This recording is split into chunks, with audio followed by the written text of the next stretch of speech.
საქართველოში ისწავლიან ბაქსუდის სკოლის 25 მოსწავლე პირველად ხილამურზე გუდაურის ტრასაზე დადგა.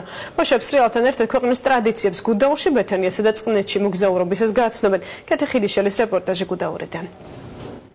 Everybody, first of all, we're going to be getting onto this chairlift. ბრიტანელი ბავშვები ახლა ინსტრუქტორისგან პირველ დავალებას იღებენ. მათ გუდაურის სათხილამურო ტრასაზე სრიალი უნდა ისწავლონ.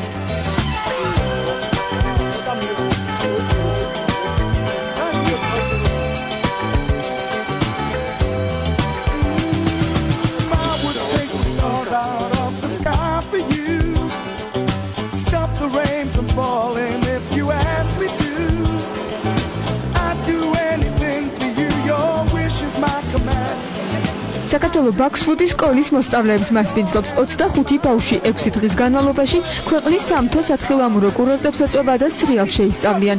თხილამურებზე დგომის უნარჩვებებს ბრიტანელ ბავშვებს ტრენერები მაშველებთან ერთად გააცნობენ. ძალიან ლამაზია ყველაფერი, კარგი სასრიალო ტრასაა, აქ ძალიან ვერთობი.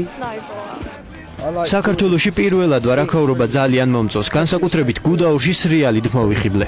ვასწავლით ფაქტურად ძირითად ტექნიკას, როგორ დადგმოთ თხილამურზე, ანუ როგორ გააჩერონ და რაც თავარია, გქონდეთ სწორი ტექნიკა სრიალის დროს.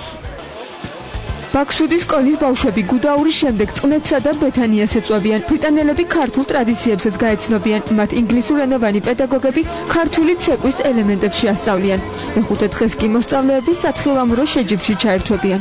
ნაწილი მათგანი თხილამურზე არ დგას და ჩვენ ავიღეთ პასუხისმგებლობა ჩვენი რესურსებით ვასწავლოთ მათ თხილამურზე დგომა.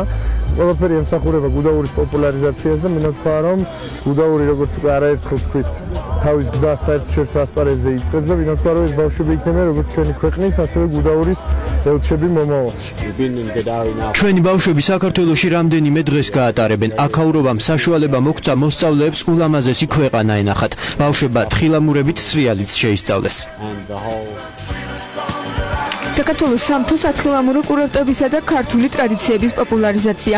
ამ მიზნით საქართველოს კიდევ რამდენიმე უცხოელ მოსწავლეთა ჯგუფი ეწვევა.